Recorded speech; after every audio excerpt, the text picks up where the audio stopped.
በስመ አብ ወወልድ ወመንፈስ ቅዱስ አሐዱ አምላክ አሜን። ኦርቶዶክስ መልስ ካላት እኛም ጥያቄ አለ። እግዚአብሔር አብ ውረድ ተወለድ ብሎ የላከው አንድያ ልጅ ለሁላችን ይሞት ዘንድ ፈቃዱ ሆኖ እስከ መስቀል ሞት ድረስ የታዘዘ ሆኗል። ስለዚህም በእርሱ የሚያምን ሁሉ የዘላለም ሕይወት እንዲኖረው በመስቀል ላይ የተሰቀለው ጌታችን መድኃኒታችን ኢየሱስ ክርስቶስ በእግዚአብሔርና በሰው መካከል መካከለኛ ሆኖ የተሾመ አስታራቂ ሆነ። ሐዋርያው ቅዱስ ጳውሎስም አንድ እግዚአብሔር አለና በእግዚአብሔርና በሰውም መካከል ያለው መካከለኛው ደግሞ አንድ አለ፣ እርሱም ሰው የሆነ ክርስቶስ ኢየሱስ ነው በማለት ይገልጠዋል። ራሱ ጌታችን መድኃኒታችን ኢየሱስ ክርስቶስን በመዋዕለ ሥጋዌው እኔ መንገድና እውነት ሕይወትም ነኝ፣ በእኔ በቀር ወደ አብ የሚመጣ የለም በማለት በአጽንዖት ተናግሯል። ሐዋርያው ቅዱስ ጴጥሮስም መዳንም በሌላ በማንም የለም፣ እንድንበት ዘንድ የሚገባን ለሰዎች የተሰጠ ስም ከሰማይ በታች ሌላ የለምና ሲል ሐዋርያዊ ተልእኮውን ተወጥቷል። ይሁንና ይህ የጌታችን የመድኃኒታችን የኢየሱስ ክርስቶስ አማላጅነትና አስታራቂነት ጉዳይ በቤተ ክርስቲያን ውስጥ በጤናማ መምህራን ዘመናትን ያስቆጠረ የእውነት አስተምሮ ቢሆንም ከጥቂት ዓመታት ወዲህ ግን ቤተ ክርስቲያን ወደ መከፋፈል ደረጃ ከደረሰችባቸው አስተምሮች መካከል አንዱ ሆኗል። በዚህም ፋንታ የሰዎች የፈጠራ ትምህርት የሆነው የመላእክትና የሰዎች አማላጅነት ትልቁን ስፍራ ተረክቦት ይገኛል። በመሆኑም አንዲቷ ቤተ ክርስቲያን ከአንድ ተቋም ወደ ብዙ ተቋማት እየተከፋፈለች ትገኛለች። እንዲሁም የቤተ ክርስቲያን አገልጋዮች በዚህ ርዕሰ ጉዳይ ላይ መስማማትና መነጋገር አቅቷቸው ጊዜ ያገኘ ጊዜ ያላገኘውን እያሳደደውና እየገደለው ይገኛል።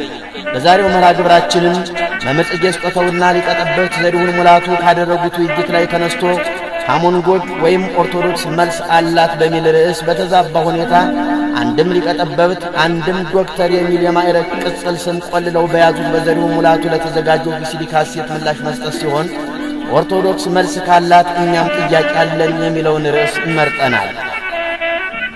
የተወደዳችሁ ክርስቲያኖች፣ በዛሬው ስብሰባችን በመካከላችን የተገኛችሁ እንግዶቻችን፣ እንዲሁም ይህንን ቪሲዲ በቅንነት መንፈስ የምትመለከቱ ሁሉ ከዛሬ ጀምሮ በሌላም ርዕሰ ጉዳዮች ላይ ለሕዝብ ግልጽ በሆነ መንገድ ለመወያየት የምንፈልግና መድረኮችንም የምናዘጋጅ ስለሆነ አብሬ መሳተፍ እፈልጋለሁ፣ ጥያቄም አለኝ የምትሉ ሁሉ በዚህ ቪሲዲ አድራሻ የምታገኙን መሆኑን በአክብሮት እንገልጣለን። እግዚአብሔር ይባርካችሁ።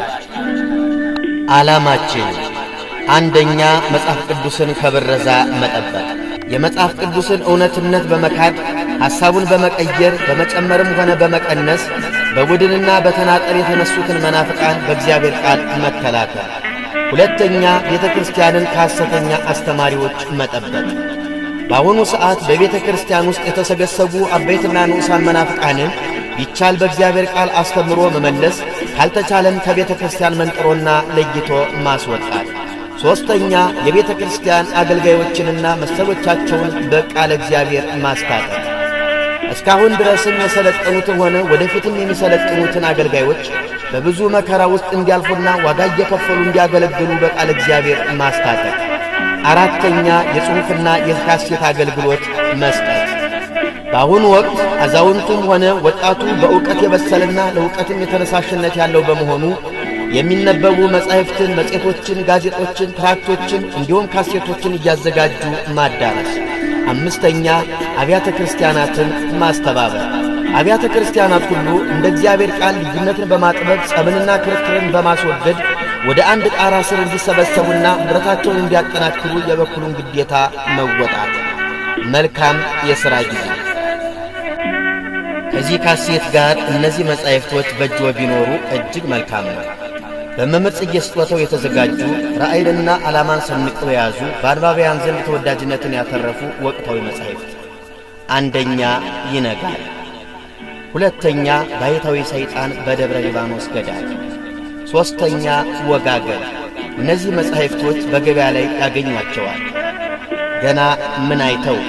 ሌላም ደግሞ አስገራሚ መጽሐፍን አስተዋውቀው ለመርጌታ ሙሴ የተዘጋጀ ከመጋረጃው በስተጀርባ ከ200 ገጽ በላይ ዝግጅቱ ተጠናቆ ህትመት እየተጠባበቀ ይገኛል። ከመጋረጃው በስተጀርባ አንድ ሰው ሲኦል ከገባ በኋላ ከፍርድ ካገኘ በኋላ እዛ ያሉት ቅዱሳንና እዛ ያሉት ሰዎች እርስ በራሳቸው የማማለድ ስራ ይሰራል የሚል የቤተ ክርስቲያናችን ትምህርት የለም። ይሄ በእውነት ሽልማት ያሰጠዋል። እሱ መጽሐፍ ክርስቲያን ይማልዳል። ስለዚህ ጳውሎስ አንተ ብትልም በል እንጂ እኛ ግን የሚማልደው አንልም። በመጽሐፈ ሄኖክ ምዕራፍ 19 ቁጥር 1 ላይ በዚያችም ቀን ቅዱስ ሚካኤል የመንፈስ ቅዱስ ዕውቀቱ ወደ ሐዘን ይወስደኛል ያበሳጨኛል ብሎ ለቅዱስ ሩፋኤል ነገረው። ቤተ ክርስቲያኗ ስለ መላእክት ያላት አስተምህሮ በዚህ መሰረት ሁለት ነው ማለት ነው። አንደኛ መናፍስት ናቸው፣ እንደኛ ስጋና ደም የላቸውም ብላን ያስተማረችን። በዚህ ክፍል ደግሞ ስጋ አላቸው እያለችን ነው። የትኛውን እንመን? ጥያቄያችን የትኛው? ኦርቶዶክስ መልስ አላት። ኦርቶዶክስ መልስ ካላት እኛም ጥያቄ አለን። ጥያቄውን የማቀርበው ለመሪጌታ ጽጌ ስጦታውና ለመሪጌታ ሙሴ መንበሩ ይሆናል። የመጀመሪያው ጥያቄ ሊቀ ጠበብት ዘሪሁን ሙላቱ ባዘጋጁት ቪሲዲ ላይ ኦርቶዶክስ መልስ አላት የሚል ኃይለ ቃል ተጠቅመዋል። በእርግጥ ኦርቶዶክሳዊ ምላሽ ሰጥተዋል ወይ? ሊቀ ጠበብት ዘሪሁን ሙላቱ መልስ አልሰጡም። ኦርቶዶክስ መልስ አላት ብለው ደፍረው የተናገሩት ነገር አለ። ኦርቶዶክስ መልስ አላት። ቤተ ክርስቲያኒቱ ወይም ደግሞ ኦርቶዶክስ ለሚቀርብላት ጥያቄ መልስ የላትም ብዬ እኔ አምናለሁ። ምክንያቱም መልስ የላትም ብዬ የማምንበት በዋናነት ከዚህ ላይ የቀረቡትን ጥያቄዎችም ይሁን ከዚህ በፊትም አቅርበናቸው የነበሩትን ጥያቄዎች መመለስ ስላልቻለች ነው። ሊቀ ጠበብቱ ኦርቶዶክስ መልስ አላት ነው ያለው እንጂ እኔ መልስ አለኝ አይደለም ያለው። እኔ መልስ አለኝ ብሎ ቢል እንደገና ድጋሚ ጋብዘነው ለውይይት በቀረብን ነበር። አሁን እሱ ራሱን አገለለና ኦርቶዶክስ መልስ አላት ነው ያለው። እሺ ኦርቶዶክስ መልስ ካላት ጥያቄ አለ።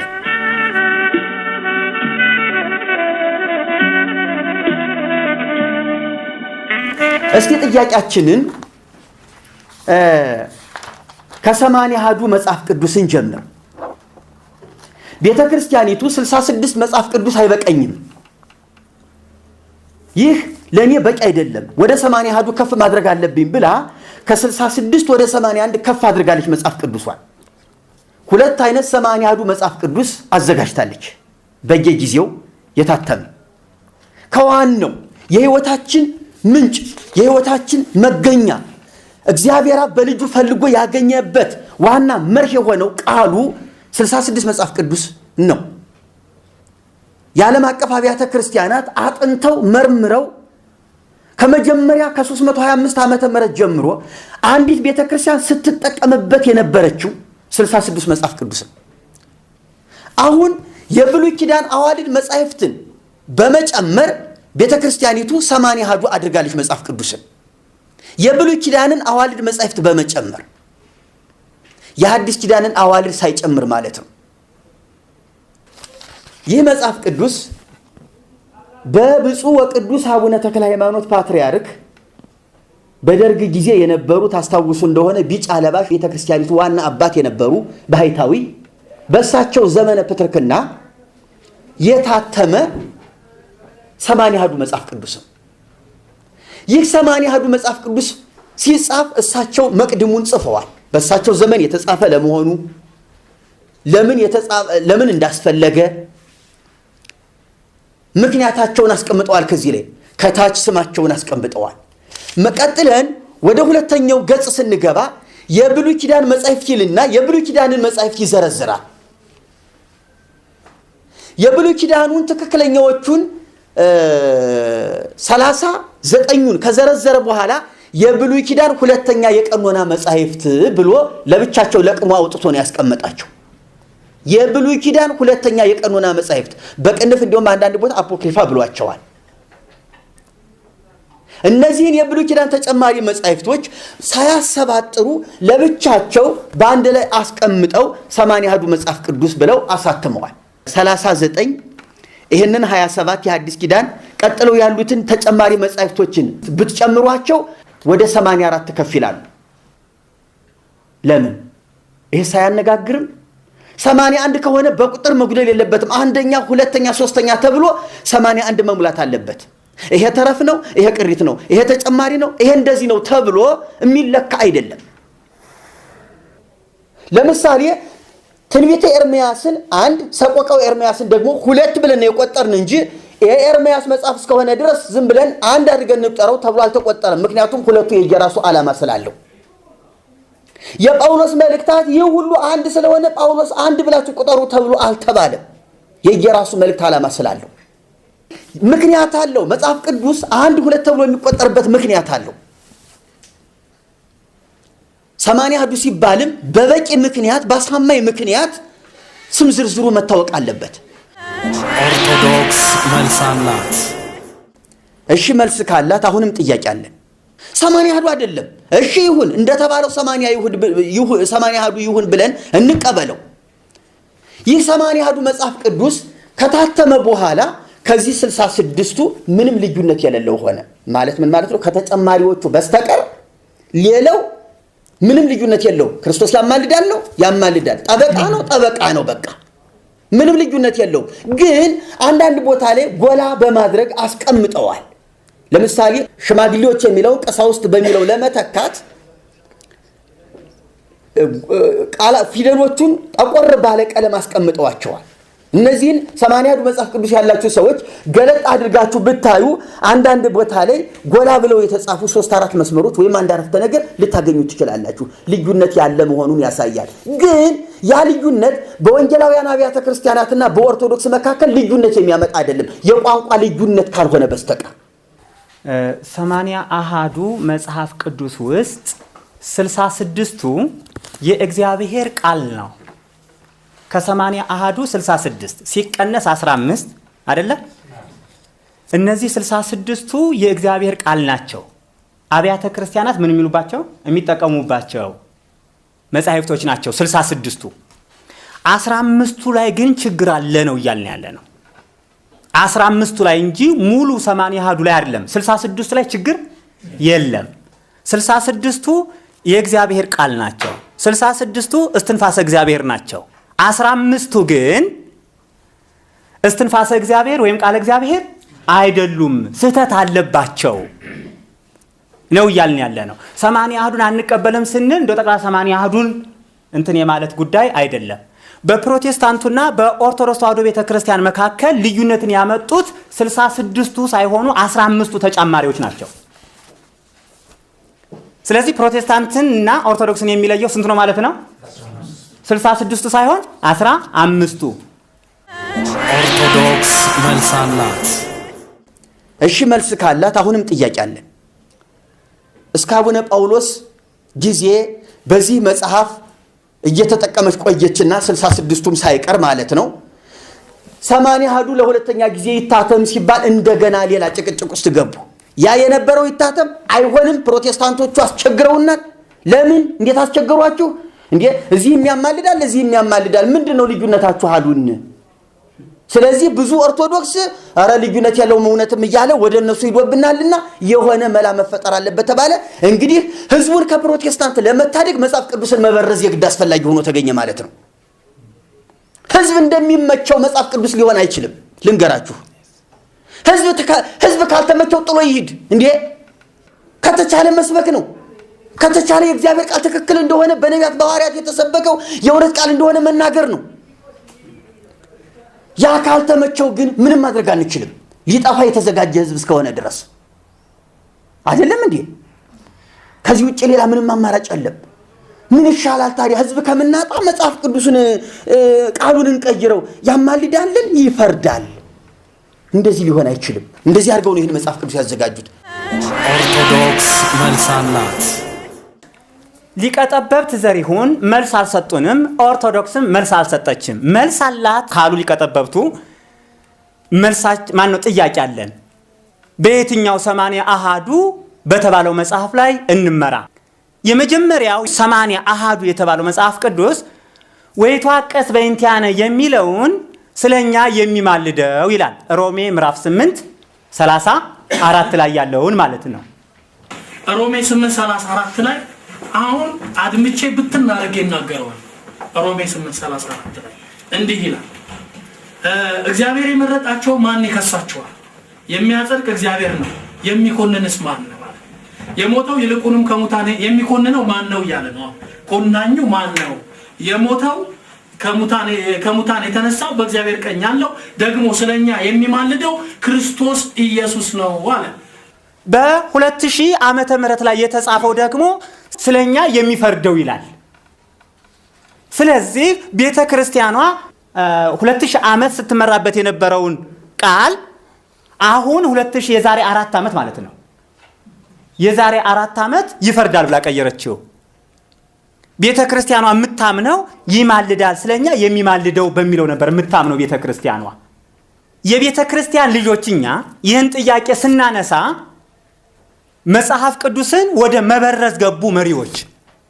በኩረ ጽሑፉ ይልና ወይም ግሪኩ ስለኛ የሚማልደው ነው የሚለው ይላል፣ የሚፈርደው አይልም። ይህ ማለት ምን ማለት ነው? ጳውሎስ ብዕሩን አንስቶ ሲጽፍ በግሪኩ ምን ብሎ ነው የጻፈው? ስለኛ የሚማልደው ብሎ ነው የጻፈው ማለት ነው። ወይም የግሪኩ ትርጓሜ ይሄንን ነው፣ የሚማልደው የሚለው ነው የሚሰጣው። የግሪኩን ቃል እየተናገርኩ አይደለም ያለው፣ ግሪኩ ሲተረጎም ነው የሚለን የሚማልደው ይላል ብሎ ነው ያስቀመጠው። እሱ መጽሐፍ ቅዱስ ይማልዳል። ስለዚህ ጳውሎስ አንተ ብትልም በል እንጂ እኛ ግን የሚማልደው አንልም ብለው ያሁኑ ሊቃውንቶች የቤተ ክርስቲያን ሊቃውንቶች ምን አደረጉት? የሚፈርደው አሉት። በመጀመሪያው ግን የሚማልደው ነው የሚለው በየትኛው 80 አሃዱ መጽሐፍ ቅዱስ እንመራ። ደግሞ ይህ ብቻ አይደለም ችግሩ። እዚህ ላይ የብፁዕ ቅዱስ አቡነ ጳውሎስ ስም ነው ያለው። ይሄ መቅድም በሳቸው ከተጻፈ በኋላ መቅድሙ ልክ እንደሚሄኛው እንደ አቡነ ተክለ ሃይማኖት ከተጻፈ በኋላ አባ ጳውሎስ ፓትርያርክ ርዕሰ ሊቃነ ጳጳሳት ዘኢትዮጵያ ብሎ ከነማዕርጋቸው ተጽፏል። ቀጥለን ስንገባ የብሉይ ኪዳን አዲስ ኪዳን መጻሕፍት እንደምታዩት ያለምንም ልዩነት የብሉይ ኪዳን አዋልድ መጻሕፍት ተሰባጥረው ውስጥ ለውስጥ ገብተው ያለ ልዩነት ገብተው ተቀምጠዋል። ገብተው ሲቀመጡ ደግሞ እንደነበረው እንዳለ ቃላቸው አልተቀመጠም፣ እየተበረዘ ነው የተቀመጠው፣ እየተበረዘ። እንዲያውም አንድ ነገር ልንገራችሁ ተጨማሪ። ይህ መጽሐፍ ቅዱስ እነዚህን ሁሉ ይቀድማቸዋል። ይሄኛውን 66ም ይቀድማል፣ ይሄኛውንም ይቀድማል፣ ይሄኛውንም ይቀድማል። ራሷ ቤተ ክርስቲያኒቱ በራሷ ሊቃውንት ያሳተመችው መጽሐፍ ቅዱስ። ፕሮቴስታንቱ መጽሐፍ ቅዱስ በአማርኛ አስተርጉሞ ወደ ኢትዮጵያ ሳያመጣ ሳያስገባ የኢትዮጵያ መጽሐፍ ቅዱስ ማህበር ይሄንን ሳይሰራ ቤተ ክርስቲያኒቱ ራሷ ከንጉሠ ነገሥቱ ከአፄ ኃይለ ሥላሴ ጋር ተነጋግራ አፄ ኃይለ ሥላሴ ይሄ ሐሳብ ካለስ ችግር የለም ብለው የራሳቸውን ማተሚያ ከአውሮፓ አስመጥተው በራሳቸው ገንዘብ ማለት ነው፣ ብርሃንና ሰላም ማተሚያ ቤት የሚባለው በራሳቸው ገንዘብ በግላቸው ማተሚያ አስመጥተው ይሄ መጽሐፍ ቅዱስ ታተመ። እዚህ መጽሐፍ ቅዱስ መቅድም ላይ ምን ብሎ ይጀምራል? ሞዐ አንበሳ ዘእምነገደ ይሁዳ ቀዳማዊ ኃይለ ሥላሴ ስዩመ እግዚአብሔር ንጉሠ ነገሥት ዘኢትዮጵያ። በራሳቸው ገንዘብ ከመሆኑም በላይ የቤተ ክርስቲያኒቱን ሊቃውንት ዕብራይስጥኛ የሚያውቁ ለብሉይ ኪዳን፣ ግሪክኛ የሚያውቁ ከሐዲስ ኪዳን አሰባሰቡና ሊቃውንት በቤተ መንግስታቸው አንድ ኮሚቴ ያዋቀሩ። ይህን ካደረጉ በኋላ 5 ዓመት ሙሉ 24 ሰዓት ተሰርቶ ተጠናቆ ቀረበላቸው።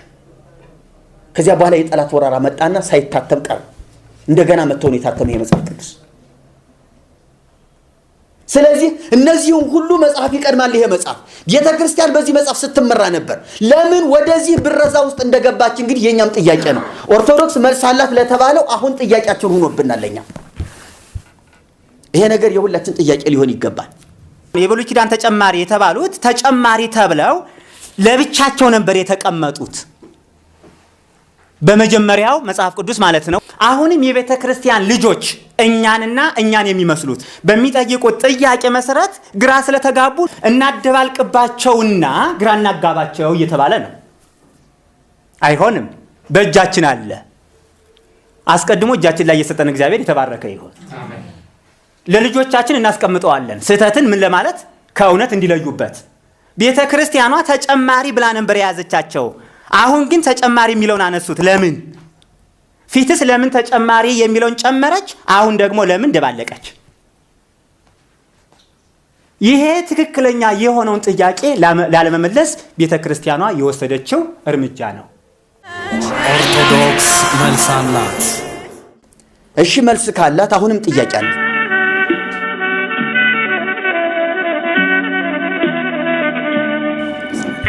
ሰማንያ አሐዱ መጽሐፍ ቅዱስ ምን ይላል?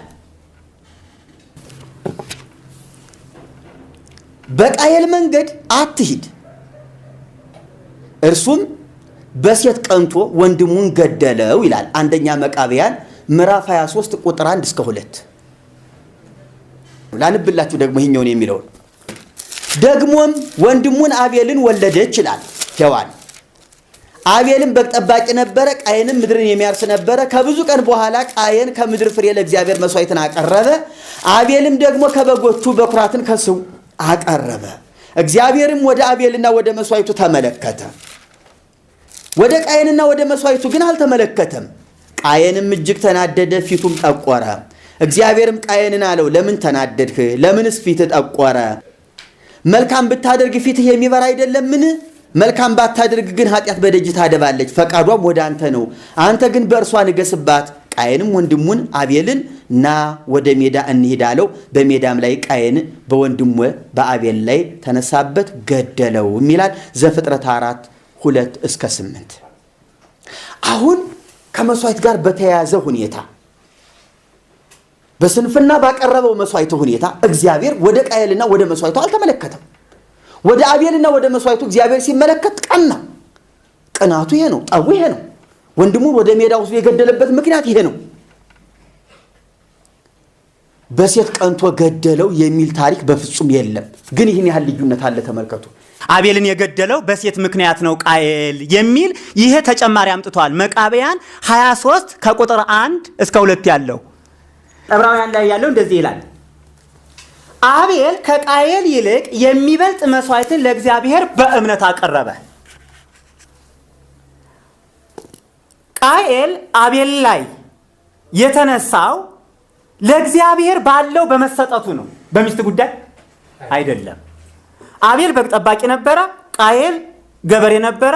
ሁለቱም ለእግዚአብሔር መስዋዕትን አቀረቡ። የእግዚአብሔር እይታ ወደ አቤል አዘነበለ። የአቤልን መስዋዕት እግዚአብሔር ተቀበለ። የቃየል መስዋዕት እንዳለ ቀረ። የዚህን ሰዓት ቃየል ተናደደና ወንድሙን ገደለው ነው የሚለው።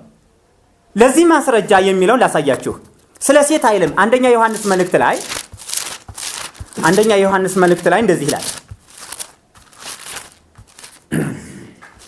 3 ከቁጥር 12 ላይ ከክፉ እንደነበረ ወንድሙንም እንደገደለ እንደ ቃየል አይደለም። ስለምን ገደለው? የገዛ ስራው ክፉ፣ የወንድሙ ስራ ጽድቅ ስለነበረ ነው ይላል። ስለ ሴት ነው ይላል። ቃየል አቤልን የገደለበት ምክንያት የጽድቅ ነው። አቤል ጻድቅ ስለነበረ፣ ቃየል ግን ስራው ምን ስለነበረ? ክፉ ስለነበረ ነው ብሎ ፍንትው አድርጎ ያሳየናል። ስለ ሴት ነው የሚለው ይህ ተጨማሪ ከ15ቱ ተጨማሪዎች መካከል አንዱ ውሸታም መጽሐፍ ነው የኛ ጥያቄ። ገንዘብህን ይላል ደግሞ ቀጥሎ ያለው ልዩነት፣ ገንዘብህን በከንቱ አትበትን በቀኝም አትበል ይላል መጽሐፈ ሲራክ ምዕራፍ 5 ቁጥር 1። አሁን መጽሐፈ ሲራክ ከ80 ከተጨማሪዎቹ መጽሐፍ አንዱ ነው። መጽሐፈ ሲራክ ገንዘብህን አትበትን በቀኝም አትበል ይላል። ይህንን በብሉይ ኪዳንም ቢሆን በአዲስ ኪዳን በፍጹም አናገኘውም። እንዲህ አይነት መልእክት፣ እንዲህ አይነት ስብከት ከነቢያትም ከሐዋርያትም አናገኝም። ጌታችን ኢየሱስ ክርስቶስ ምን አለ? ብልና ዝገት በሚያጠፉት ሌቦችም ቆፍረው በሚሰርቁት ዘንድ ለእናንተ በምድር ላይ መዝገብ አትሰብስቡ አለ። ያንን የሚያፈርስ ነው ጌታችን የተናገረው። አደጋ እኮ ነው ይህ እኮ፣ ለህይወታችን ሞት እኮ ነው። ለሁለት ጌቶች መገዛት አትችሉም አላለም እንዲህ ጌታችን? ለገንዘብና ለእግዚአብሔር ሁለት ጌቶች እኮ ነው ያላቸው፣ ገንዘብንና እግዚአብሔርን። ሁለት አምላክ እኮ ነው ያደረጋቸው። ዓላማን የሚያስት ነው፣ ህይወትን የሚያበላሽ ነው፣ ተልኮን የሚያሰናክል ነው። ብዙ ሞኞች ግን ገንዘብ አትበትን እያሉ እየሰበኩ ነው እንግዲህ እንደምናያቸው።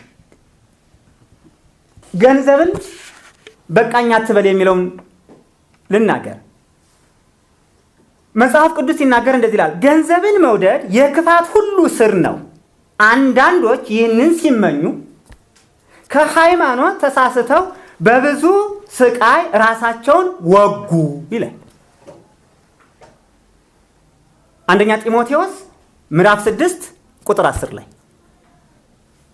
ያኛው መጽሐፍ ደግሞ በቃኝ አትበል ይላል። መጽሐፍ ቅዱስ ሲናገር እይክል ገብር ለክልኤ አጋዕዝት ተቀንዮ፣ አንድ ባሪያ ለሁለት ጌቶች መገዛት አይችልም ነው የሚለው። የሰው ሕይወት በገንዘቡ ብዛት አይደለም ይላል መጽሐፍ ቅዱስ። የሰው ሕይወት በገንዘቡ ብዛት አይደለም። ተጠንቀቁ፣ ከመጎምጀትም ሁሉ ተጠበቁ አላቸው። ሉቃስ 12 ከቁጥር 15 እስከ 21 ላይ ያለውን ብታነቡት ስለ ገንዘብ ነው የሚያወራን። ገንዘብ ምን ያህል ሰዎችን እንደሚያጠምድ፣ ከእግዚአብሔር አጀንዳ፣ ከእግዚአብሔር ፈቃድ፣ ከእግዚአብሔር ዓላማ ምን ያህል እንደሚያወጣ ነው የሚያሳየው። ሌላው ከሐሰተኛ ሌባ ይሻላል፣ ነገር ግን የሁለቱም ፍጻሜያቸው ሞት ነውና ውርደት ነው አለ ሲራክ 20 ቁጥር 25 ላይ። ምንም አሁን ሞትም ውርደትም ይሁን የሁለታቸው ግን ምን አለ ሲያወዳድር ከሐሰተኛ ሌባ ተሽሏል። እስቲ ሁለቱንም ከአስርቱ ትእዛዛት ውስጥ እናያቸው። በሐሰት አትመስክር፣ ደግሞ አንደኛው አትስረቅ አይደል እንዴ? ሁለቱንም እኮ ምዕራፍ 20 ላይ ነው የምናገኛቸው። በሐሰት አትመስክርም፣ አትስረቅም፣ ሁለቱም መለኮታዊ ህጎች ናቸው። የሲና ተራራ እየጨሰ የተነገሩ የተላለፉ መልእክቶች ናቸው። ስለዚህ ምንድነው ለህይወታችን የሚጠቅመው? ይሄንን ያህል ብንቆልለው 81 አይደለም 281ስ ብናደርገው ለህይወታችን ሞት ከሆነ ምን ያደርግልናል? ከሐሰተኛ ሌባ ይሻላል በፍጹም የማይሆን ጉዳይ ነው። ስለዚህ ይሄ ምንድነው ነው? ብሉይ ኪዳንንም ሐዲስ ኪዳንንም ምን አይልም ያማከለ ጽሑፍ አይደለም። ለምሳሌ ዘጸአት ምዕራፍ 20 ከቁጥር 15 ላይ አትስረቅ በሐሰትም አትመስክር ይላል። አንደኛ ቆሮንቶስ ላይ የሰረቀ ከእንግዲህ ወዲህ ምን አይበል አይስረቅ ይላል። ነገር ግን በዚያ ፈንታ ለጎደለው የሚያካፍለው እንዲኖርለት በገዛ እጆቹ መልካምን እየሰራ ይድከም ይላል መጽሐፍ ቅዱስ። አትስረቅ ነው የሚለው ብሉይ ኪዳንም አዲስ ኪዳንም ማለት ነው። 81 መጽሐፍ ቅዱስ የሚጠፉ በእኔም የሚስቱ ሰዎች ፈጽመው ይበዙ ዘንድ የአዳምም ልጆች ይጠፉ ዘንድ ይህን በተናገሩ ጊዜ እኔ ደስ ይለኛል። ለሚዋረድልኝ ለአዳም አልሰግድም በማለት እግዚአብሔር ስለ አባታቸው ስለ አዳም ከማር ያዋርዶኛል አለ። 3ኛ መቃብያን 1:15 ዲያብሎስ የተዋረደው ለአባታችን ለአዳም አልሰግድም በማለት ነው ማለት ነው። በ81 መጽሐፍ ቅዱስ እይታ እውነተኛው አምላክ ክብሬን ለሌላ ለማንም አልሰጥም ያለ አምላክ ክብሩን ለአዳም አይሰጥም። ለአዳም ይሰገድለት ዘንድ እግዚአብሔር አዋጅ አያውጅም። ለአዳም ተሰገደ የተባለው ዲያብሎስም በዚህ ምክንያት እንዳልወደቀ እርግጠኞች ነን። እግዚአብሔር ክብሩን ለሌላ ለማንም ስለማይሰጥ የዲያብሎስ መዋረድ የሚለው የዲያብሎስ አልሰግድም ብሎ ነው ለአዳምና ለሔዋን ከክብሩ የወረደው የሚለው አስተምህሮ ከ66ቱ የመጽሐፍ ቅዱስ አስተምህሮ ጋር ይጋጫል ነው። እሱ ለምሳሌ ኢሳይያስ 14 አውጡልኝ። ኢሳይያስ 14 ላይ እንደዚህ ይላል፣ አንተ የንጋት ልጅ የአጥቢያ ኮከብ ሆይ እንዴት ከሰማይ ወደቅ? አሕዛብንስ ያዋረድክ አንተ ሆይ እንዴት እስከ ምድር ድረስ ተቆረጥክ? አንተም በልብህ ወደ ሰማይ አርጋለሁ፣ ዙፋኔንም ከእግዚአብሔር ከዋክብት በላይ ከፍ ከፍ አደርጋለሁ፣ በሰሜንም ዳርቻ በመሰብሰቢያ ተራራ ላይ እቀመጣለሁ፣ ከደመናዎች ከፍታ በላይ አርጋለሁ፣ በልዑል እመሰላለሁ። ስለዚህ የዲያብሎስ ወይም የሰይጣን ትልቁ እንትን ውድድሩ ከእግዚአብሔር ጋር ነው። እኔ እንደ እግዚአብሔር ሆናለሁ፣ እኔ እንደ እግዚአብሔር መሆን ነው የምፈልግ። በዚህ ምክንያት ነው የወደቀው። ለዚህም ደግሞ ሌላ መረጃ ልንገራችሁ። ዘፍጥረት ምዕራፍ 3 ላይ ይችን ቅጠል በበላችሁ ቀን ሞትን የምትሞቱ አይደላችሁም አለ አዳምና ሔዋንን መጥቶ። እንስሳ ሲሉት እንደ እግዚአብሔር ክፉንና ደጉን የምታውቁ ስለሆነ ነው። በዚህ ምክንያት ነው አትብሉ ያላችሁ ነው ያላችሁ አይደል? አሁን ከማን ጋር ነው ማለት ነው ነገሩ? ከእግዚአብሔር ጋር ነው የዲያብሎስ እንትን። ለምሳሌ ቅድም ጠቅሶታል። የማቴዎስ ወንጌል ምዕራፍ 4 ላይ ቁጥር 10 ላይ ኢየሱስን መጥቶ ስገድላቸው ነው ያለ ወይ ስገድልኝ? ስገድልኝ። ምንድነው ዲያብሎስ ፍላጎቱ? የዲያብሎስ የወደቀበት ምክንያት ምንድነው? እንደዚህ መጽሐፍ ለአዳም አልሰግድም ብሎ ነው ወይ? አይደለም። ለኔ እንደ እግዚአብሔር ስግደት ይገባኛል ብሎ ነው። ሂድ አንተ ሰይጣን ለእግዚአብሔር ለአምላክህ ብቻ ስገድ ተብሎ ተጽፏል አለው ኢየሱስ። መጽሐፍ ቅዱስ የሚያሳየን ስግደት ለአዳምም ለሔዋንም ለሌሎች ሰዎችም ሳይሆን ለእግዚአብሔር እንደሆነ ነው። ይሄኛው መጽሐፍ ደግሞ ለአዳም ስግደት ይገባል እያለን ነው አይደለ? በዚህ ምክንያት ነው የወደቀ ዲያብሎስ ካለ ለሰዎች ስግደት ይገባል እያለን ነው። ስለዚህ ዲያብሎስ በዚህ ምክንያት አይደለም የወደቀ፣ ውሸት ነው። ለኔ ስገዱልኝ፣ ለኔ ክብር ይገባኛል በማለቱ ነው። ስለዚህ ይሄኛው ተጨማሪዎቹ የስተት መጻሕፍቶች ናቸው ነው የምንላቸው በዚህ ምክንያት ነው። ስግደት የሚገባ ለእግዚአብሔር መሆኑን ጥቅስ ልስጣችሁ። ፊልጵስዩስ ምዕራፍ 2 ቁጥር 10 ላይ ለእግዚአብሔር እንጂ ለአዳምም ለማንም የሚገባ አይደለም። ዳግም ምዕራፍ 4 ቁጥር 15 ላይ መመልከት እንችላለን። እግዚአብሔር በኮሬብ በእሳት ሆኖ በተናገራችሁ ጊዜ መልክ ከቶ አላያችሁምና ምን በሉ? ተጠንቀቁ። ምክንያቱም እስራኤል ለሆነ ነገር ሰግዶ እንዳይረክስ የሚያስተምር ትምህርት ነው። ለአዳም ስግደት ቢገባ ኑሮ እኮ ከፊት ጀምሮ የነበረ ቢሆን ያ ጽሑፍ አይጻፈም ነበረ። ኢሳይያስ 45 ቁጥር 23፣ ማቴዎስ 4 ቁጥር 10፣ ዘዳግም 6 13 ላይ ያለውን በግልጽ ያስቀምጥልናል። በመጽሐፈ ሄኖክ ምዕራፍ 19 ቁጥር 1 ላይ በዚያችም ቀን ቅዱስ ሚካኤል የመንፈስ ቅዱስ ዕውቀቱ ወደ ሐዘን ይወስደኛል ያበሳጨኛል ብሎ ለቅዱስ ሩፋኤል ነገረው። አያችሁ፣ ሚካኤልና ሩፋኤል ሲጨዋወቱ ሚካኤል ብሶቱን ለሩፋኤል ይነግረዋል። የተሰማውን ስሜት፣ የተፈጸመውን ስህተት፣ ብስጭቱን ለምን መሆን እንደሌለበት ነው እንግዲህ ለሩፋኤል እየነገረው ያለ። እንዲህ አይነት መጽሐፍ ተብሎ ይያዛል እንዴ? እንዲህ አይነት መጽሐፍ የህይወት መመሪያ ይሆናል እንዴ? ለመሆኑ መንፈስ ቅዱስ የሚያሳዝን ስራ ይሰራል እንዴ? ለመሆኑ መንፈስ ቅዱስ ያበሳጫል እንዴ? መንፈስ ቅዱስ ያጽናናል አይደል የተባለው? መንፈስ ቅዱስ ያረጋጋል አይደል የተባለው? መንፈስ ቅዱስ እኮ ራስን የመግዛት ጸጋ ነው ያለው አይደል እንዴ? እኔ እንጃ ይህን መጽሐፍ ከዚህ በኋላ ምን ብለው እንደሚያርሙት። አዎ መንፈስ ቅዱስ ይሳሳታል፣ መላእክትን ያበሳጫቸዋል ብለው በድርቅና ይቆሙም እንደሆነ ወገኖቻችን እንጃ ምን እንደሚሉ እኔ ግራ ይገበኛል። ከዚህ በኋላ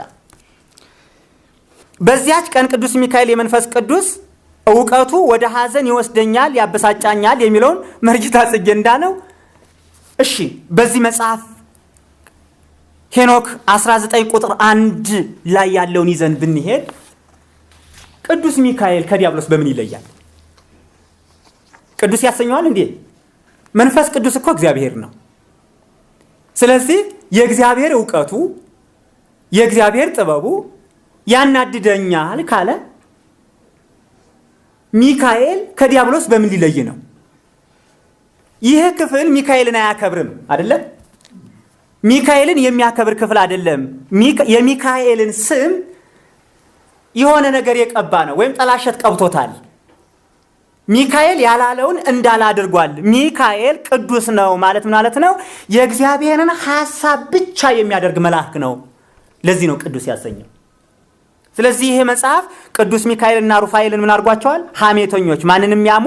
መንፈስ ቅዱስን የሚያሙ፣ በመንፈስ ቅዱስ ዕውቀት ላይ የሚበሳጩ አድርጓቸዋል። ስለዚህ ሚካኤልን ምን ይላል? ይሄ ያጎድፋል። ቅዱስ ሚካኤልን ያጎድፋል። ቅዱስ ሚካኤልን ያጎደፈ ለምሳሌ አሁን መላእክትን እናከብራለን እግዚአብሔርን የሚታዘዙ ናቸው የሚለውን እንዴት አድርገን ነው እዚህ ጋር የምናመጣው? ነው አይመጣም። ስለዚህ ቅዱስ ሚካኤል አይልም ነው የኛ እንትን።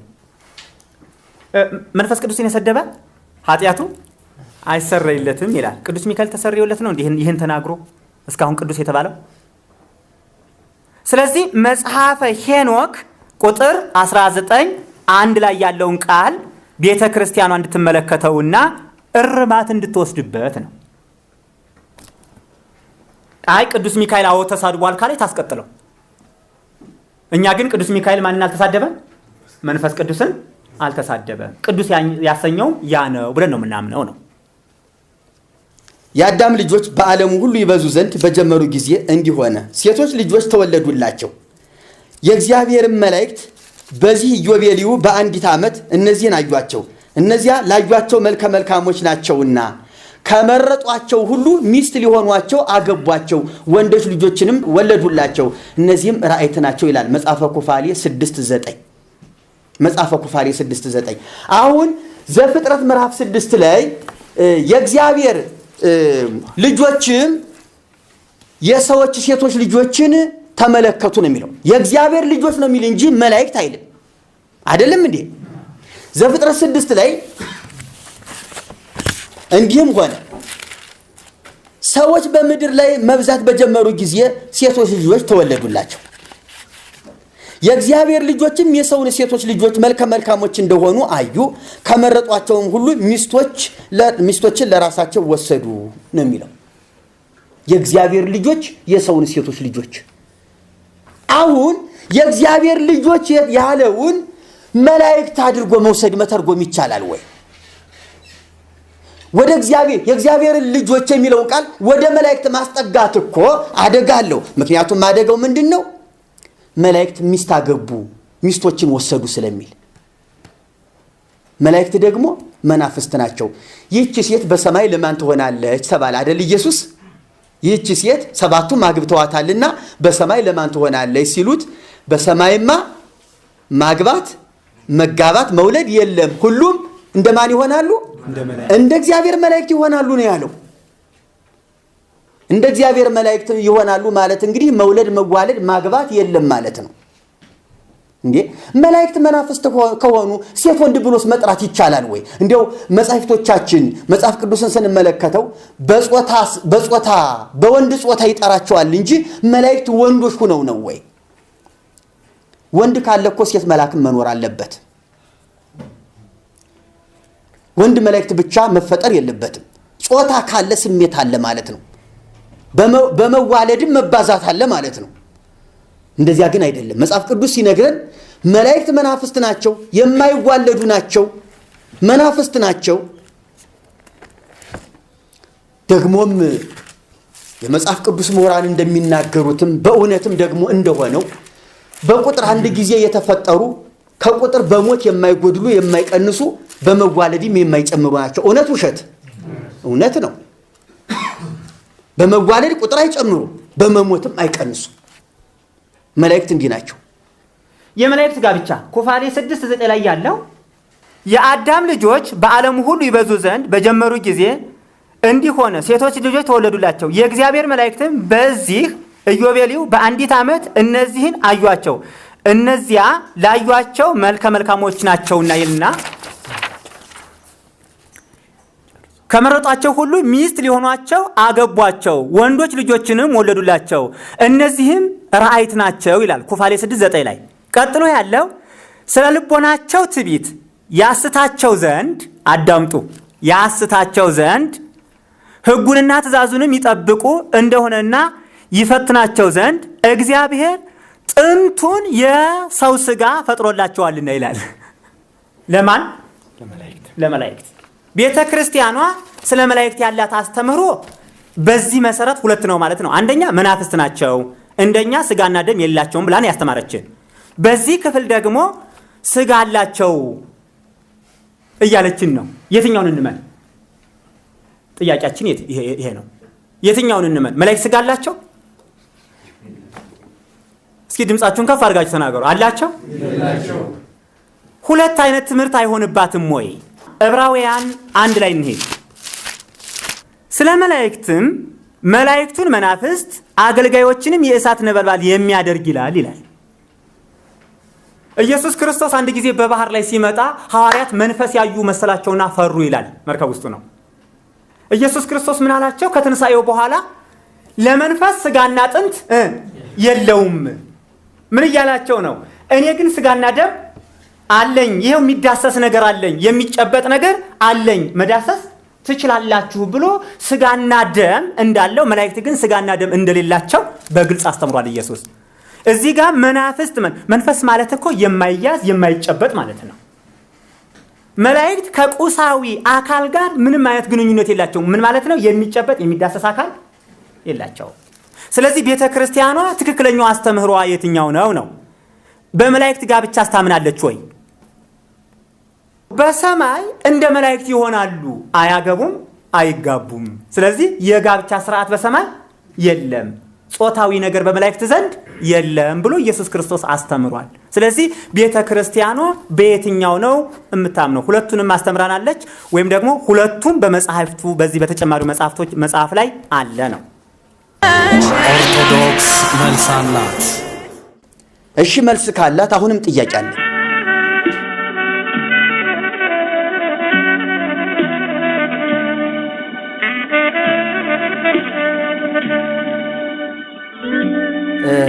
በዚሁ አሁንም በተያያዘው ሐሳብ ላይ ኦርቶዶክስ መልስ አላት ከሚለው ጥያቄ ጋር የተያያዘ ከ80 አሐዱ መጽሐፍ ቅዱስ ወጣ ብለን ደግሞ ወደ ሐዲስ ኪዳኑ ገድላትና ድርሳናት እንመጣለን።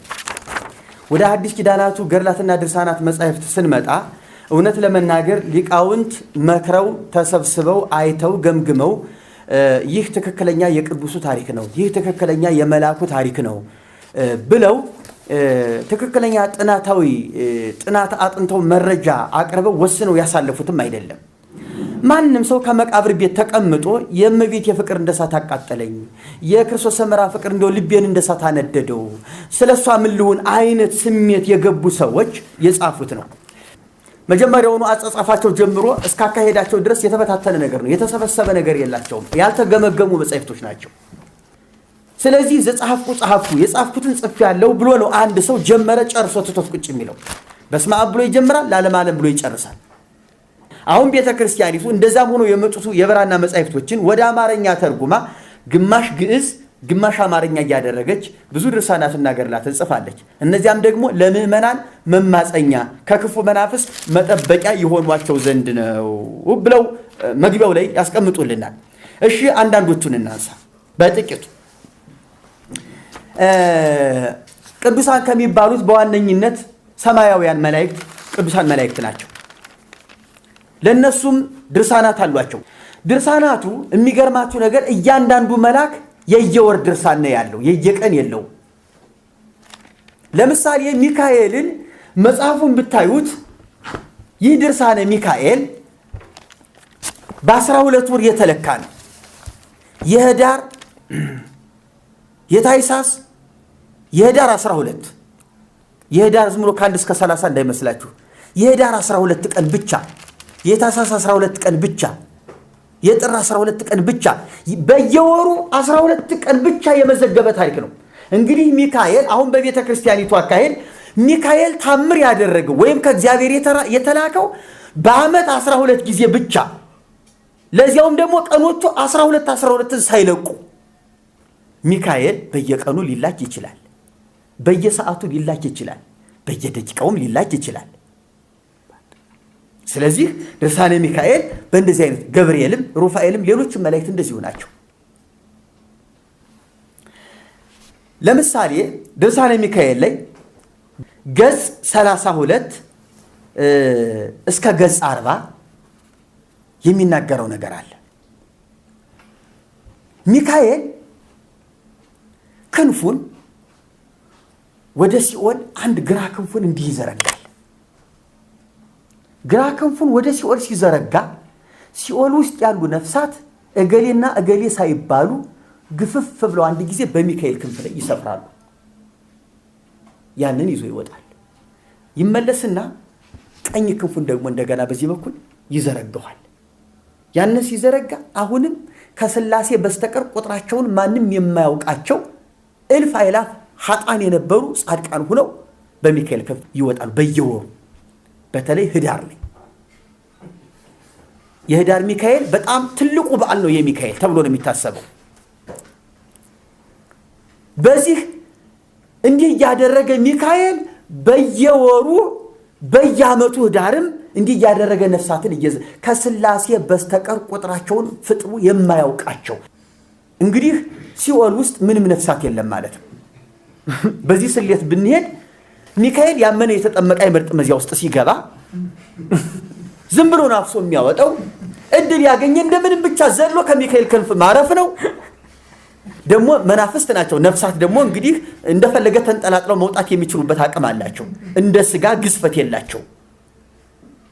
ያን ያህል መውጣት የሚችሉበት አቅም አላቸው። ይህን ስናስብ ሲኦል ባዶ ናት። እንዲህ ከሆነ ደግሞ በኢየሱስ አምኖ ኢየሱስ ብቻ ማለት የውሸት ይሆናል። በድርሳነ ሚካኤል ስሌት ከሄድን በኦርቶዶክስ ቤተክርስቲያን 3 ደቂቅ ይባላሉ። 3 ልጆች ወይም 3 ብላቴኖች ናቡከደነጾር ከእሳት የጣላቸው እነዚያ 3 ብላቴኖች ለጣዖት አልሰግድም ብለው ወደ እሳት በተጣሉ ጊዜ በእሳቱ ውስጥ 4ኛ ሰው ሲመላለስ ታይቷል አየሁ አለ ንጉሱ። እንዲያውም ያማልክት ልጅ ይመስላል አለ። አሁን እኔ እዚህ ዝርዝር ትንታኔ ድርሳን ላይ አልቆይም። ሚካኤል ነው ብሎ ድርሳነ ሚካኤል ላይ እናገኛለን። እነዚህን 3 ልጆች 4ኛ ሆኖ ያወጣቸው የታያቸው ከነሱ ጋር አብሮ የተመላለሰ የዘመረ ሚካኤል ነው ፈጥኖ ደራሹ ብሎ ድርሳነ ሚካኤል ላይ እናገኘዋለን። ይህንን የምናገኘው ደግሞ የታይሳስ ሚካኤል ነው። ገጽ 114 እስከ 115 ሚካኤል ነው ያወጣቸው ይላል። ድርሳነ ገብርኤል ደግሞ 3 ልጆች ከእሳት ያወጣ ገብርኤል ስለመሆኑ ድርሳነ ገብርኤል ግንቦት ወር ገጽ 119 ላይ ዘግቦት ይገኛል። ድርሳነ ራጉኤል ደግሞ 3 ልጆች ከእሳት ያወጣ ራጉኤል እንደሆነ በግልጽ ያስቀምጣል። እነዚህ 3 ልጆች ከእሳት የገቡት አንዴ ብቻ ነው በትንቢተ ዳንኤል ውስጥ የምናገኘው። እሳት ውስጥ አንድ ጊዜ ከገቡ 4ኛ ሆኖ ሲመላለስ የታየ ደግሞ አንድ መልአክ ብቻ ነው። ታዲያ ድርሳነ ገብርኤል ላይ ካገኘን፣ ሚካኤል ላይ ካገኘን፣ ራጉኤል ላይ ካገኘን ምናልባት ድርሳነ ሩፋኤልም ስላላየን ይሆናል እንጂ ሩፋኤል ላይም ሊኖር ይችላል።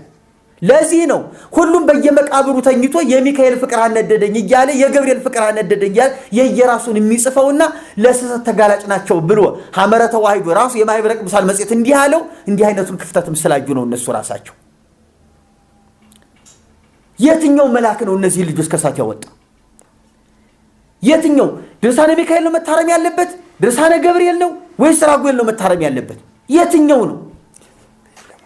ሚካኤል ለመሆኑ ገብርኤል ለመሆኑ ራጉኤል ለመሆኑ እርግጠኞች ናቸው? ዝም በተባለበት ቦታ ዝም ማለት ለምን አቃታቸው? ዝም ካለ እግዚአብሔር ታዳጊ ላከ ካለ ዝም ቢሉ ምን ቸገራቸው?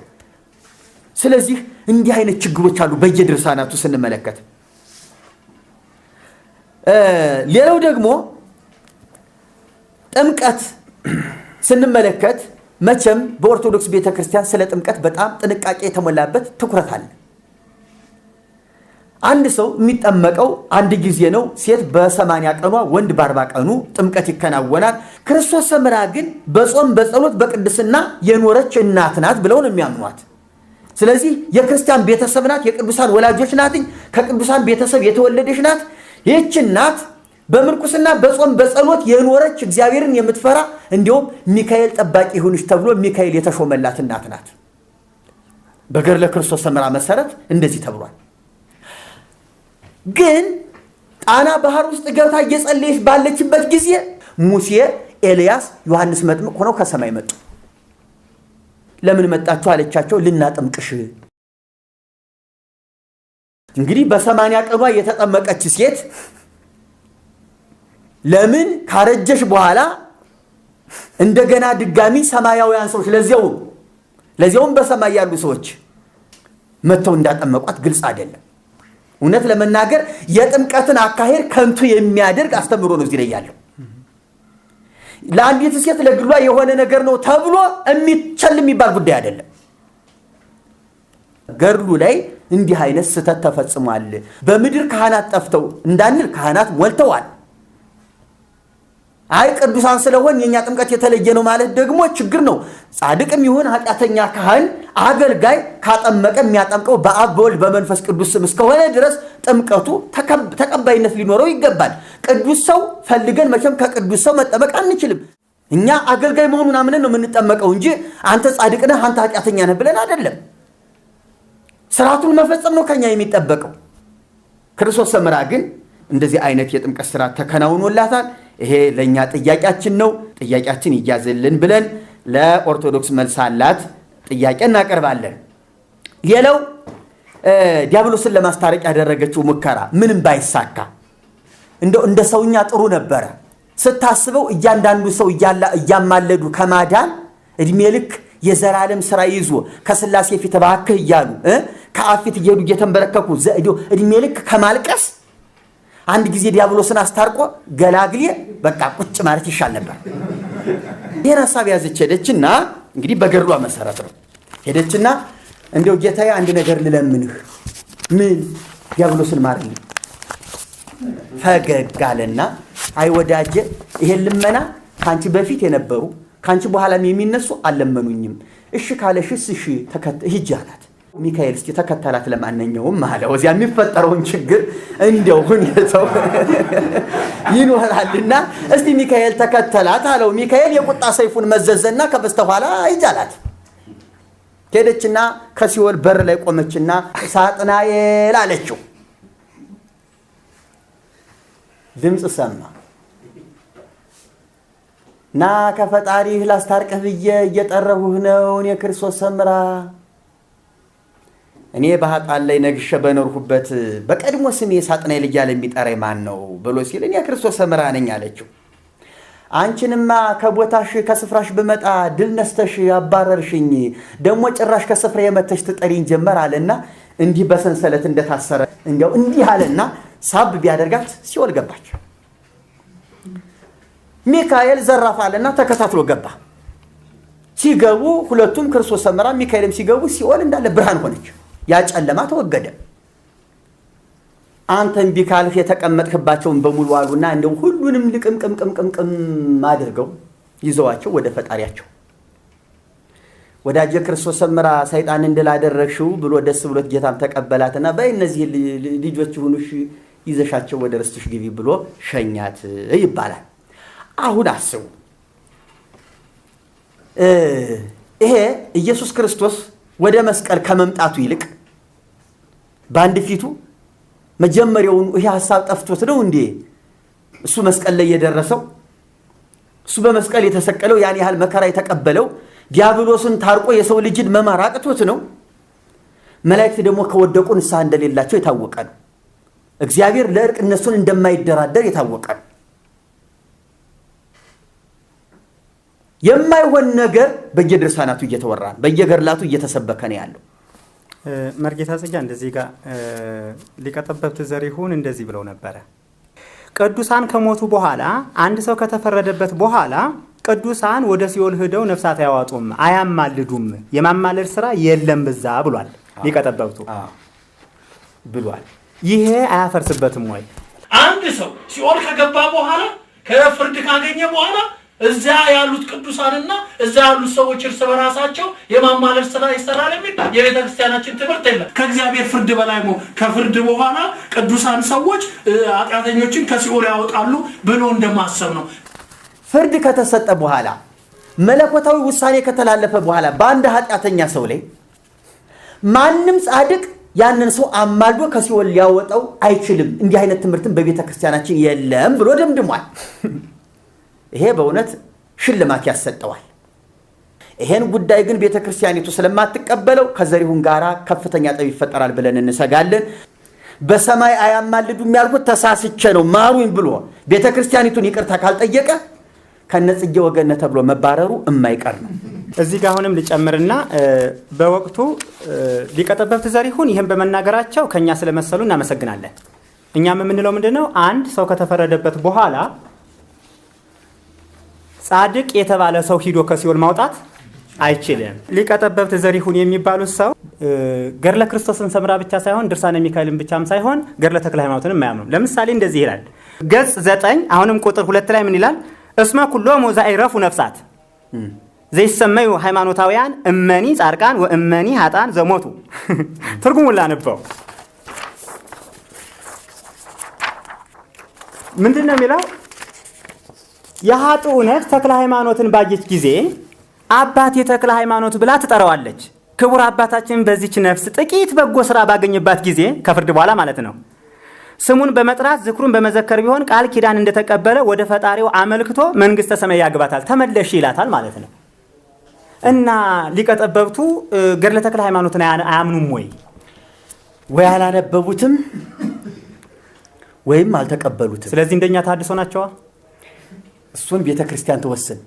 አንድ ሰው ሲኦል ከገባ በኋላ ከፍርድ ካገኘ በኋላ እዛ ያሉት ቅዱሳንና እዛ ያሉት ሰዎች እርስ በራሳቸው የማማለል ስራ ይሰራል የሚል የቤተ ክርስቲያናችን ትምህርት የለም።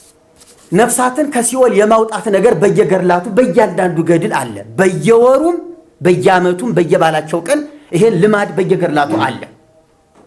ዘሪሁን የራሱ ቢናገር ጥሩ ነበረ፣ ግን የቤተ ክርስቲያን ትምህርት የለም ነው ያለው።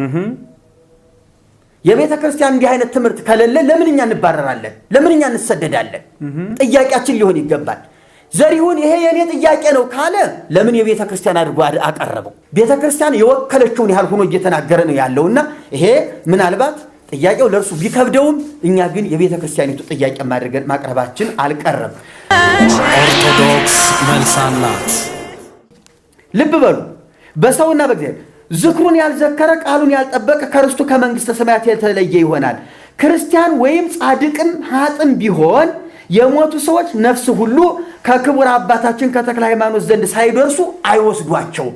እንግዲህ ሪፈር ለተክለ ሃይማኖት ይጻፋል ማለት ነው። እሳቸው ብይን ከሰጡ ነገር ሁሉ በጎ ነው ማለት ነው። እሳቸው በበጎ ካዩት ነገር አያችሁ፣ ጻድቅም ይሁን ኃጥም ይሁን ከተክለ ሃይማኖት ዘንድ ሳያደርሷቸው ወደ የትም አይወስዷቸው።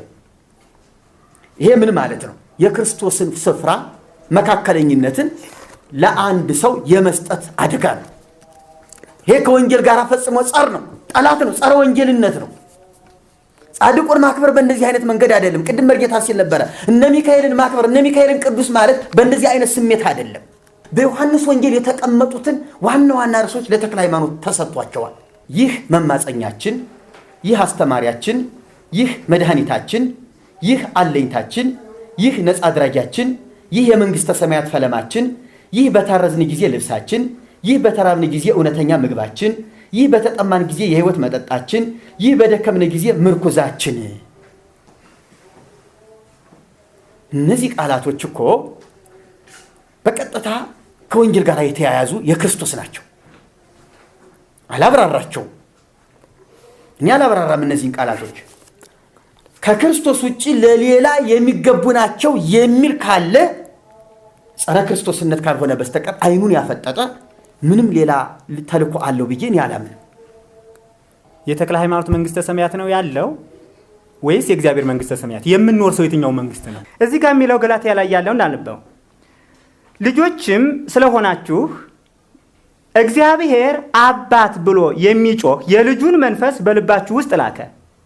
ስለዚህ ከእንግዲህ ልጅ ነህ እንጂ ባሪያ አይደለህም። ልጅም ከሆንክ ደግሞ በክርስቶስ የእግዚአብሔር ወራሽ ነህ ነው የሚለው። በማን በኩል? በክርስቶስ። በተክለ ሃይማኖት በኩል አይልም፣ በማርያም በኩልም አይልም፣ በገብርኤል በኩልም አይልም። ስለዚህ ኢየሱስ ክርስቶስ ወደዚህ ምድር የመጣው እኛን የዘላለም ህይወት ሊሰጠን የእግዚአብሔርን መንግስት ሊያወርሰን ነው። ገድሉ ግን የሚለን ተክለ ሃይማኖት ለኛ ሞቷል ወይ? እኔ ጥያቄ አለኝ። አሁን ተክለ ሃይማኖት መንግስተ ሰማያትን የሚያወርሰን ከሆነ ኢየሱስ ክርስቶስ ለምን በመስቀል ላይ ሞተ? ሌላው ከዚህ ገድል ላይ ከክርስቶስ ሰምራ ጋር እንደተጠቀሰው አንድ ሰይጣን እሳቸውም ይዘዋል።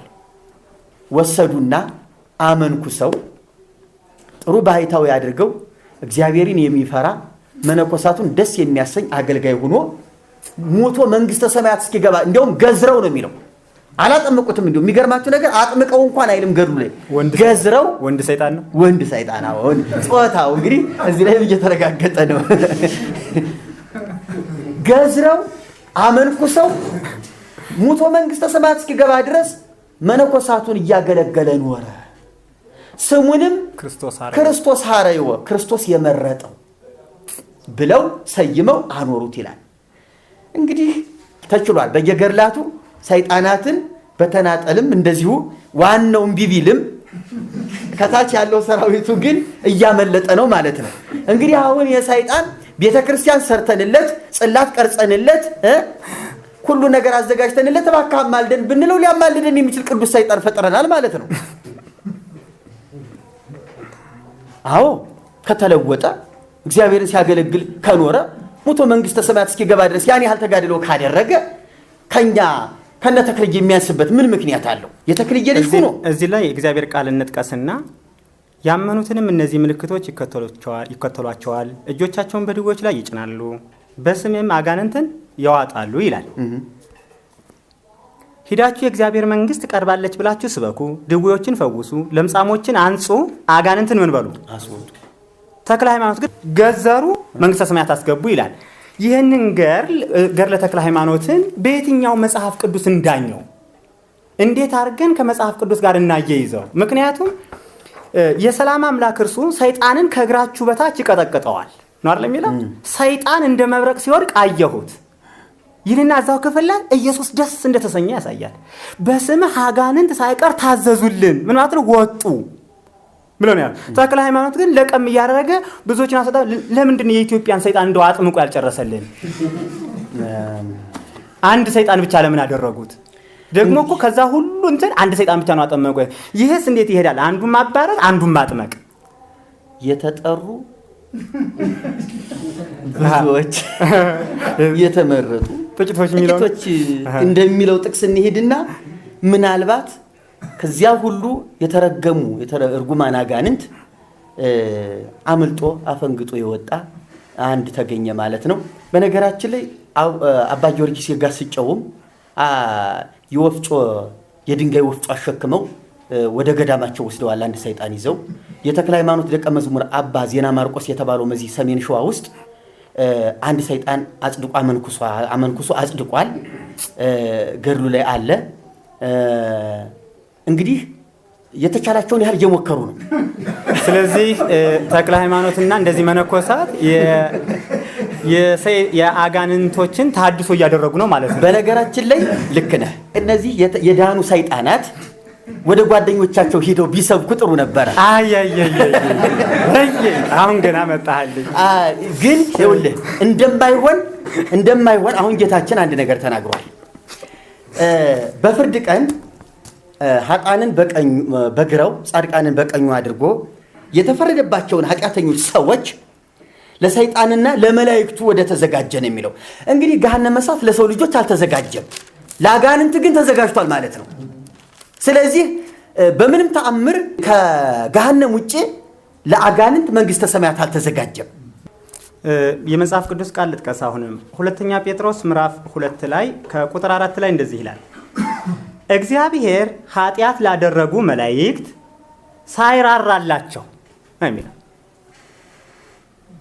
ሳይራራላቸው ወደ ገሃነም ጥሎ በጨለማ ጉድጓድ ለፍርድ እንዲጠበቁ አሳልፎ ከሰጣቸው ነው የሚለው። ምን እያለን ነው ይሄ ክፍል? እግዚአብሔር ለሰይጣን የሚራራ ልብ የለውም እያለን ነው። እግዚአብሔር የራራው ለሰው እንጂ ለመላእክት አይደለም። ስለዚህ እሺ እግዚአብሔር ለማይራራለት እነ ተክለ ሃይማኖት ከራሩለት፣ ስለዚህ ከእግዚአብሔር ማን ይሻላል ማለት ነው? እነ ተክለ ሃይማኖት ተሽለዋል፣ በልጠዋል ማለት ነው።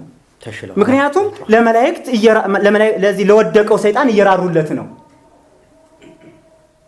እግዚአብሔር የጨከነባቸውን እግዚአብሔር የፈረደባቸውን በማመንኮስ በምን የሚለው መጽሐፍ ቅዱሳዊ አስተምህሮ አይደለም። ቤተክርስቲያኗ ይህንንም ትመልስልኝ። አብሬ መሳተፍ እፈልጋለሁ፣ ጥያቄም አለኝ የምትሉ ሁሉ በዚህ ቪሲዲ አድራሻ የምታገኙን መሆኑን በአክብሮት እንገልጣለን። እግዚአብሔር ይባርካችሁ።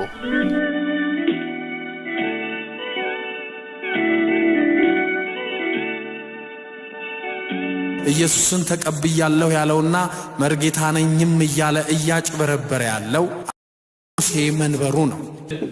ዘማኒ ዘሊዮን ዘአሬዎስ ዘመቅዶኒዎስ ውሉድ ዘማኒ ዘሊዮን ዘአሬዎስ ዘመቅዶኒዎስ ውሉድ ሙስና ስሁት ኑፋቄ ሙስና ስሁት ኑፋቄ ነገረ ዘሪሁን ዋህድ ነገረ ዘሪሁን ዋህድ ኢየሱስ ይበቃናል በማለትና ማርያም እንደኛው ናት በማለት የድንግል ማርያምን አማላጅነት የማይቀበሉ ናቸው። ማርያም እንደኛ ሰው ናት የሚሉ ሰው ናት በማለታችን እንደ መናፍቅ ከተቆጠርን ከሃዲ ከተባል ማርያም ፍጡር አይደለችም ወይም ሰው አይደለችም ልዩ ፍጥረት ናት ማለት ነው ኦርቶዶክስነት ማለት ነው በሳቸው እይታ። ከቅዱሳን አባቶች ከሊቃውንት ጋር ተስማምተን ኢየሱስ በቂያችን ነው ብንል እኛ ኃጢአት የለብንም።